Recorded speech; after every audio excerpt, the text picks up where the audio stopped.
Assalamualaikum warahmatullahi wabarakatuh. Perkenalkan, nama saya Indrisa Fitri, NIM 200141840 dari kelas 3B Pendidikan Guru Sekolah Dasar Universitas Muhammadiyah Bangka Belitung. Di sini saya akan menjelaskan pengertian dasar tari untuk memenuhi tugas mata kuliah keterampilan seni tari dengan dosen pengampu Ibu Oktavia Damayanti. Yang pertama, pengertian seni tari. Seni tari adalah seni yang menggunakan gerak tubuh secara berirama yang dilakukan di tempat dan waktu tertentu, sehingga seni tari menumbuhkan media dasar manusia dengan anggota tubuh manusia. Dasar yang dimaksud adalah gerakan, maka dapat disimpulkan bahwa seni tari adalah seni yang membutuhkan gerakan tubuh manusia dengan anggota tubuh manusia. Selain itu, seni tari juga disebut sebagai ungkapan rasa yang memunculkan sebuah gerakan dalam bentuk tarian. Nah, suatu tarian yang sesungguhnya adalah kombinasi dari sebagian unsur, yakni wiraga atau raga, wirama atau irama, dan wirasa atau rasa, yang melebur menjadi satu dan membentuk tarian yang serasi. Yang kedua, gerak dasar tari. Gerak dasar tari merupakan sebuah fungsi komunikasi tertentu yang dimainkan dalam koreografer. Gerak tari adalah sebuah perubahan sikap ataupun posisi anggota tubuh dasar menggunakan tarian. Tari merupakan sebuah ekspresi atau ungkapan perasaan melalui sebuah gerakan yang ritmes atau mengikuti irama yang sangat estetis atau indah, sehingga memberikan daya tarik kepada penonton ataupun pemikatnya. Selanjutnya ada ragam gerak tari. Ragam gerak tari dibedakan menjadi 4, yaitu ragam gerak tari klasik, ragam gerak tari kerakyatan, ragam tari yapong, dan ragam tari kreasi baru. Nah, yang pertama, gerak tari kreasi adalah gerakan yang menggunakan gerak murni serta ekspresi dan juga imitatif yang sudah diselir dan diperhalus.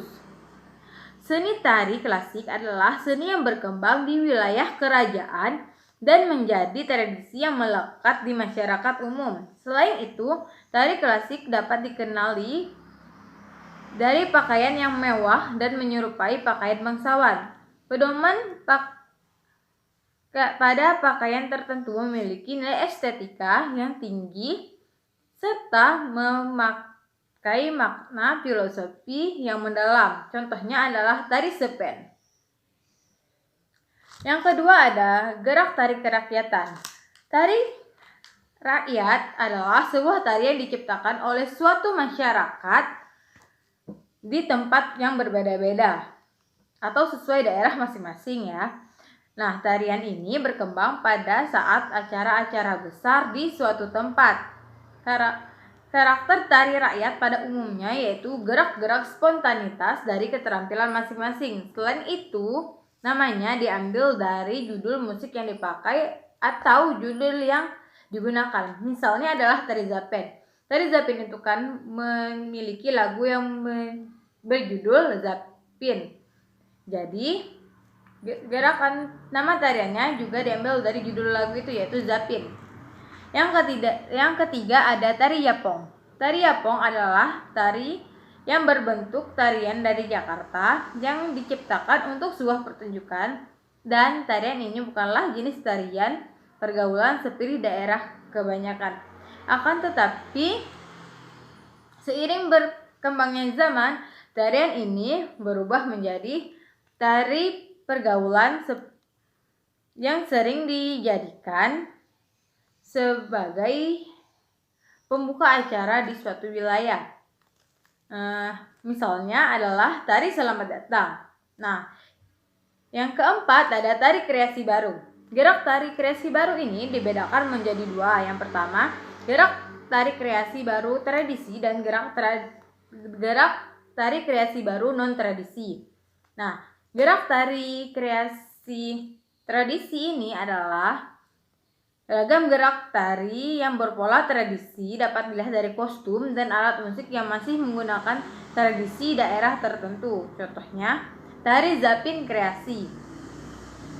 Sedangkan ragam gerak tari non-tradisi biasanya ditandai dengan tarian kontemporer, gerak kostum, dan musik yang sudah lepas dari tradisi. Contohnya adalah tari Buli karya Dayanti Uyun.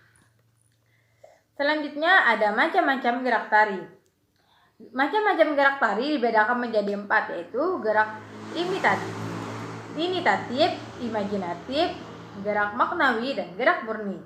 Gerak imitatif adalah gerak yang berasal dari lingkungan sekitar, seperti menirukan padi yang sedang menunduk ketika berisi, atau gerakan seperti serigala yang sedang mengaum. Yang kedua adalah gerak imajinatif. Gerak imajinatif adalah gerak tari yang berasal dari rekayasa gerak maknawi dan gerak murni, seperti menirukan gaya pohon-pohon yang tertiup angin. Yang ketiga adalah gerak maknawi. Gerakan tari yang dikeluarkan untuk memberikan makna tertentu, misalnya gerakan mendayung perahu. Yang terakhir ada gerak murni. Gerak murni adalah gerak yang mengutamakan keindahan atau tidak memiliki makna, seperti gerakan melambaikan tangan ke kiri dan ke kanan. Yang terakhir ada elemen dasar tari. Elemen dasar tari mencakup 3, yaitu ruang, waktu, dan tenaga. Ruang adalah sesuatu yang berfungsi yang digunakan untuk keleluasaan. Ruang dibagi menjadi 2, yaitu ruang pribadi atau bergerak di tempat dan ruang umum bergerak berpindah-pindah. Selanjutnya ada waktu. Waktu berhubungan dengan tempo. Tempo adalah cepat atau lambatnya gerakan dalam tari. Selain itu, tempo juga memiliki unsur dinamis atau kesan. Biasanya tempo ini berbentuk 1, 2, 3, 4 sampai 8 biasanya untuk berhitungnya.